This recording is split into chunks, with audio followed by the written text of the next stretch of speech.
नमस्कार, आदाब। Red mic दुनिया में आपका स्वागत है। मैं हूं सौरभ कुमार शाही। आज जाहिर है कि आप में से बहुत लोग ये जानने को बेताब होंगे कि ये जो गज़ा वाली डील हुई है फाइनली उसमें क्या हुआ है, सेकंड फेज़ में वो पहुंचा है, क्या चीज़ें हुई हैं। लेकिन आज हम वीडियो उस पर नहीं करेंगे। इसलिए नहीं करेंगे क्योंकि जैसा कि डोनाल्ड ट्रंप के सारे डील्स के साथ होता है, उसमें म्यूचुअली कॉन्ट्राडिक्टरी इन्फॉर्मेशन दोनों तरफ से आ रही हैं। जो हमारे सोर्सेज हैं फ़िलिस्तीन में, उनसे जो बात हुई है, उनका जो कहना है, और जो डोनाल्ड ट्रंप ने अनाउंस किया है, या डोनाल्ड ट्रंप एडमिनिस्ट्रेशन के कुछ लोग और इज़राइल से रिलेटेड जो ऑफिशियल्स हैं वो जो मीडिया में कह रहे हैं, दोनों के दरमियान में इख्तलाफ है। यहाँ हम रेड माइक दुनिया में हम ब्रेकिंग न्यूज़ के बिज़नेस में नहीं हैं। यहाँ पे हमारा काम ये है कि जब तक हम तस्दीक ना कर लें, जब तक क्लैरिटी ना मिल जाए, हम उस पर प्रोग्राम नहीं करते। तो आज हम उस पर प्रोग्राम नहीं करेंगे। वो प्रोग्राम मंडे को होगा, जब और डिटेल्स इस बाबत आ जाएगी कि ये डील क्या है, इसमें क्या फाइनलाइज हुआ है, टाइमलाइन इसके क्या हैं, जो क्लेम्स अमेरिका के हैं और जो इज़राइल के हैं उसमें वो क्लेम्स और जो हमास के जो क्लेम्स हैं उसमें क्या फ़र्क है, इसमें क्या रोल है यूएई का, क्या रोल है कतर का, क्या रोल है टर्की का। ये तमाम जो सुन्नी देश हैं जिन्होंने डील प्रेशराइज होकर करवाया था, वो अल्टीमेटली इसमें क्या कह रहे हैं, ये सारी चीज़ें हम उसकी बातचीत मंडे या मंडे ऑनवर्ड्स, जब भी ये सारी डिटेल्स जो है मुहैया हो जाएंगी तब करेंगे। आज का जो टॉपिक है वो वही है, यानी आज ईरान और अमेरिका का कॉन्फ्लिक्ट ही टॉपिक है। लेकिन आज जिस पहलू पे हम बात कर रहे हैं वो ये हैं कि क्या ईरान के जो स्ट्रेटजिक कैलकुलेशंस हैं विज़ अमेरिका के मद्देनज़र जो ईरान के स्ट्रेटजिक कैलकुलेशंस हैं, क्या उसमें बदलाव आया है तो क्या आया है, और ये आगे के बातचीत को किस तरह से शेप करेगी। अव्वल तो ये कि आज से 4 दिन पहले आपने देखा होगा कि इस पूरे जो पिछले 2-2.5 साल 3 साल का ये साइकिल है, जिसमें बार बार अमेरिका और इज़राइल ईरान पे अटैक करते रहे हैं और ईरान उन पे रिएक्ट करता रहा, उसमें पहली बार ये हुआ कि ईरान ने, या एटलीस्ट मीडिया में ये कहा गया कि ईरान ने मिसाइल पहले मारे जो मुवफ़्फ़क़ सल्ती बेस है जॉर्डन में उस पे, और जो 5-6 दिनों से लड़ाइयाँ रुकी हुई थी, उसके बाद ईरान ने पहले वो हमला किया और उसके जवाब में फिर नेक्स्ट डे अमेरिका ने हमला किया। हालांकि वो कल से फिर इंटेंसिटी जो हमले की कम है, लगातार हमले तो हो रहे हैं दोनों तरफ से, लेकिन इंटेंसिटी जो है वो उसकी कम देखी जा रही है। तो ये क्या कैलकुलस, इसमें स्ट्रेटजिक कैलकुलस क्या है ईरान का, इसने क्यों ये चेंज किया। तो अव्वल ये है कि देखें, ये ईरान में प्रेशर बहुत दिनों से जो IRGC के जो अहलकार हैं वो बहुत दिनों से ये बात कह रहे थे कि हमें ये रिएक्टिव नहीं होना पड़ेगा, हमें प्रोएक्टिव होना पड़ेगा।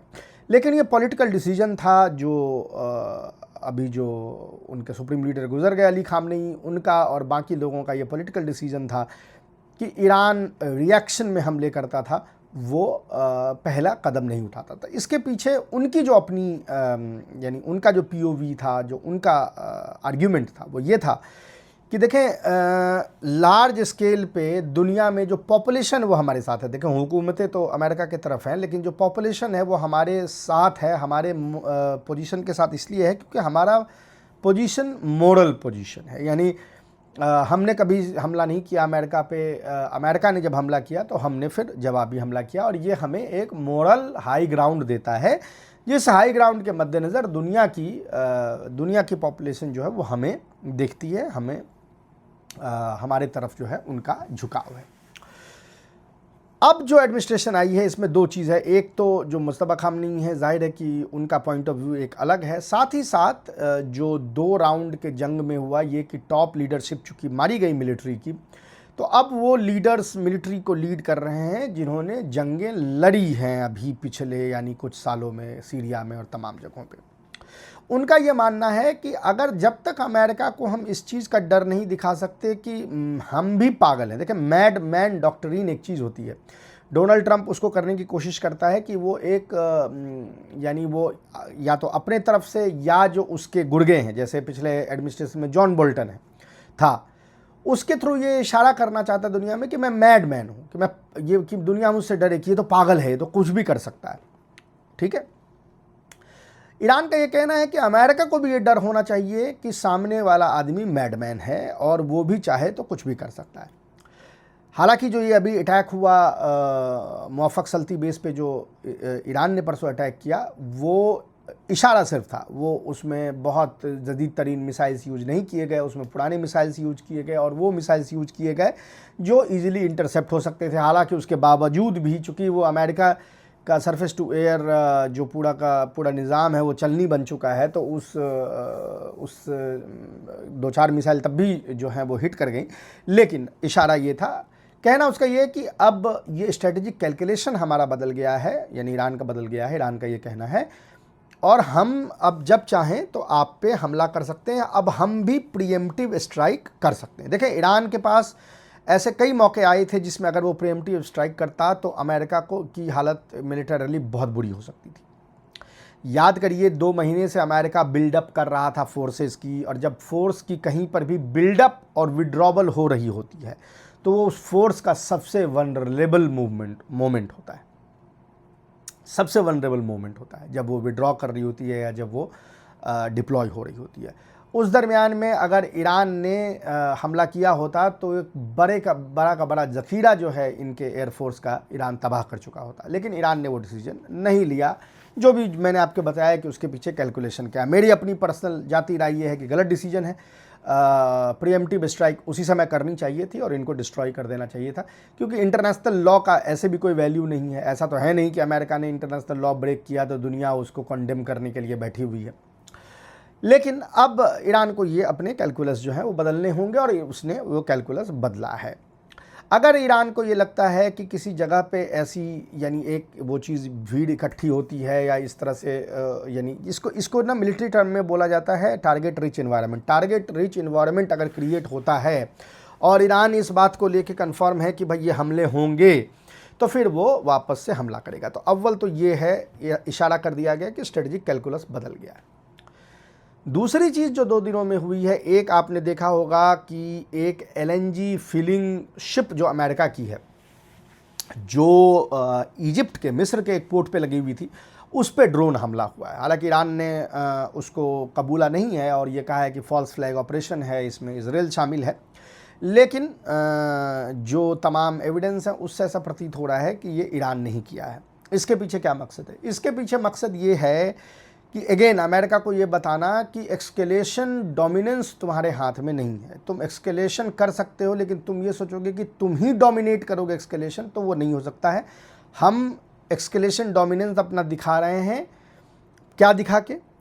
रीच दिखा के, एक्सेस दिखा के, कितनी दूर है, कहाँ ईरान, कहाँ इजिप्ट का पोर्ट, वहाँ पर अमेरिकन एलएनजी शिप्स लगे हुए हैं, उस पर हमले किए गए, ये बताने के लिए कि तुम इस खित्ते में कहीं भी सुरक्षित नहीं हो। एक बड़ी चीज़ कल ये हुई कि जो पाक F-35 थे उस पर मिसाइल मारे गए। हालांकि जो सैटेलाइट पिक्चर है उसमें ये तो नज़र आ रही है कि जो प्लेन्स हैं उस पर मिसाइल लगी है, लेकिन ये कहना मुश्किल है कि वो F-35 है कि नहीं, क्योंकि ग्रेनी पिक्चर्स हैं। जब ओरिजिनल पिक्चर्स आएंगी तो ये क्लियर होगा। लेकिन कल भी पाक्ड प्लेन्स पे ईरान ने हमले किए हैं, उसको डिस्ट्रॉय किया है। तो ये जो 3 इंसिडेंट है, एक तो पहले हमला करना, दूसरा कि ये जो पाक्ड प्लेन्स हैं उसको डिस्ट्रॉय करना, और तीसरा ये जो इजिप्ट के पोर्ट पे जो एक एलएनजी ट्रांसफ़र व्हीकल था उसको स्ट्राइक करना। ये तीनों चीज़ बेसिकली ईरान का एक इशारा अमेरिका को कि एक तो एक्सकेलेशन हम भी कर सकते हैं, हम अब रिएक्टिव नहीं होंगे, प्रोएक्टिव होंगे, प्रीएम्प्टिव होंगे।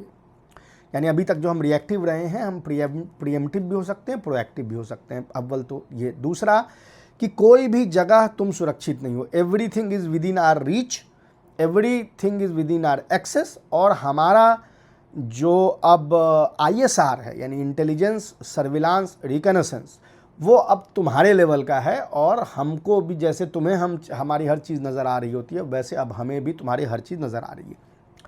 कैसे हो रहा है आप सबको पता है, मैंने पहले भी इस पर बात की है कि एक तो चाइना की तरफ से प्रोवाइड किया जा रहा है, दूसरा ये है कि चीन से जो कुछ सैटेलाइट खरीदे गए हैं और जो चीज़ें हैं जो उनके प्राइवेट सैटेलाइट कंपनी है उनसे जो ISR खरीदा जा रहा है, वो इसमें बड़े लेवल पे हेल्प कर रहा है। लेकिन एक और चीज़ जो इसमें नज़र आ रही है, उसमें जो आई पार्ट है, ISR का जो इंटेलिजेंस पार्ट है, उसमें एक चीज़ अब बहुत वाज़ेह हो गई है। आगे ये बात अगर खुल के आएगी तो इस पे और भी चीज़ें होंगी, लेकिन एक चीज़ मैं आपको अब कन्फर्म ये बता सकता हूँ कि बड़ी तादाद में उन देशों में जहाँ अमेरिका की मिलिट्री प्रेजेंस है अरब वर्ल्ड में, वहाँ पे उन देशों में बड़ी तादाद में पॉपुलेशन उसको एक अब हैज़र्ड देख रही है, ऑक्यूपेशन की नज़र से देख रही है, उसको ऑक्युपाइड टेरिटरी मान रही है और उसको एक हैज़र्ड की तरह से देख रही है कि अमेरिका के यहाँ मौजूद रहने से हमारे सिक्योरिटी सिचुएशन में इम्प्रूवमेंट नहीं हुई, बल्कि उसका सिक्योरिटी सिचुएशन जो है वो डिटेरिएट कर गया है। ये हम कुवैत में देख रहे हैं, ये हम बहरैन में देख रहे हैं, हम लगातार देख रहे हैं कि वहाँ के जो बेसेस हैं उस पे से हटाए जा रहे हैं अमेरिकन एसेट्स बड़ी तादाद में, और अब उनको नेस्तनाबूद भी किया जा रहा है। अभी जब मैं ये रिकॉर्ड कर रहा हूँ, अभी हमला हुआ है एक कुवैत के एक दूसरे बेस पे। तो अब ये बिल्कुल मैं अब कंफर्म ये आपको बता सकता हूँ, चूँकि हमारे सोर्सेज ने अब इसकी तस्दीक कर दी है कि तमाम देशों से, विच इंक्लूड्स आपने जॉर्डन का तो कल मामला देखा ही होगा कि जिसमें 100 से ऊपर जो उनके सिक्योरिटी एहलकार और इंटेलेक्चुअल्स और ऑथर और ये सारे हैं, इन्होंने एक ओपन लेटर लिख के ये कहा है कि अमेरिकी बेसेस को यहाँ से हटाया जाए। बड़ी बात है, इन जगहों पे जहाँ इतनी डिप्रेसिव रेजीम्स होती हैं वहाँ पर इस तरह का लेटर लिख देना बहुत बड़ी बात मानी जाती है। अब इस पर क्या बनता है वो बात की बात है, लेकिन मैं अब ये कन्फर्म कर सकता हूँ कि सिर्फ़ और सिर्फ अरब यानी पर्शियन गल्फ़ कंट्री से ही नहीं, बल्कि उर्दन और यहाँ तक कि इजिप्ट वगैरह से भी अब बड़ी तादाद में सर्विंग मिलिट्री पर्सनल अब इंटेलिजेंस प्रोवाइड कर रहे हैं, ईरान को वॉलंटरली प्रोवाइड कर रहे हैं। इसमें सिक्योरिटी एहलकार भी हैं, इसमें जनरल जनता भी है, इसमें तमाम उस तरह के, इसमें सिविल कॉन्ट्रैक्टर्स भी हैं जो मिलिट्री में काम कर रहे हैं, तमाम किस्म के इसमें लोग हैं जो अब पिन पॉइंट इंटेलिजेंस ईरान को प्रोवाइड कर रहे हैं। और जैसा मैंने कहा, this is not just limited to Kuwait and Bahrain and UAE, ये अब जॉर्डन में और इजिप्ट वगैरह में देखा जाने लगा है। ये ऑलरेडी हम इज़राइल से भी देख रहे थे कि पूरे युद्ध के दौरान जिस तरह से इज़राइल के पास ईरान के अंदर में लोग थे जो निशानदेही कर रहे थे, उसी तरह ईरान के पास इज़राइल के अंदर लोग थे जो ईरान के लिए टारगेट्स की निशानदेही कर रहे थे। तो अब ये एक डिमेंशन जो ग्रो कर रहा है, ये बड़ा इम्पॉर्टेंट डिमेंशन है। इसके पीछे कई वजूहात हैं। अव्वल तो ये है कि अरब वर्ल्ड में भी, सुन्नी अरब वर्ल्ड में भी एक बड़ा तबका अब वो अपने हुक्मरानों को, यानी सुन्नी हुक्मरानों को लार्जर मुस्लिम इंटरेस्ट पे इन जनरल और पैलेस्टाइन इन पर्टिकुलर पे गद्दार के नज़र से देख रहा है उनको, और वो अपने तरीके से अपने इस जिसको शर्म कहिए या जो अपने हुक्मरान के एक्शंस के कारण जो उनकी रुसवाई होती है, जो उन्हें सुनना पड़ता है, वो उसको पर्सनल लेवल पे करेक्ट करने की कोशिश कर रहे हैं। अच्छा, दूसरा, एक अरब वर्ल्ड में मानसिकता ये है, मैंने शुरू से देखी है, कि मजबूत आदमी के साथ वो खड़ा होता है, वहाँ कमज़ोर का कोई वो नहीं है। जिस तरह से ईरान ने अमेरिका के अगेंस्ट में परफॉर्म किया है पिछले 5 महीनों में, उसने भी अब मजबूर किया है इन देश के सिविलियंस को और इवन प्राइवेट लेवल पे जो मिलिट्री एहलकार हैं उनको, कि वो ईरान का हेल्प करें तरीके से, आइडेंटिफिकेशन से, पिन पॉइंट इंटेलिजेंस से, सर्विलांस से, इन तमाम चीज़ों से। ईरान ने अपने कई सारे जो रिपोर्ट्स हैं, यानी वो जो उनके तर्जुमान जो स्टेटमेंट वगैरह देते हैं, उसमें इसके तरफ इशारा भी किया है।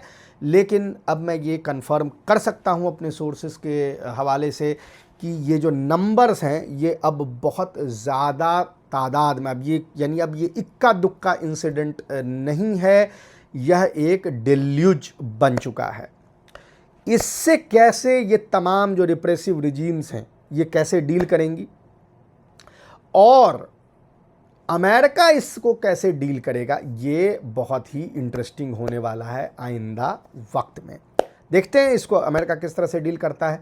वीकेंड में हो सकता है हमले और इंटेंस हों, कुछ नई जगहों पे हमला हो सकता है, एक्सपेंड भी हो सकता है कि बातचीत में कुछ चीज़ निकल आए। लेकिन जो भी होगा फिर जब हम मंडे को आएंगे तो अपडेट्स आपके पास लेके आएंगे। और तब तक ये भी देखते हैं कि गज़ा पे क्या होता है, उसमें क्या चीज़ें निकल के आती हैं। मैंने अपने जो हमारे सोर्सेज़ हैं उनसे ऑलरेडी रब्ता किया है, उनसे बात करने की कोशिश कर रहे हैं। जिस तरह से डिटेल्स आएंगी, जो भी चीज़ें आएंगी, हम आपके पास लेके आएंगे।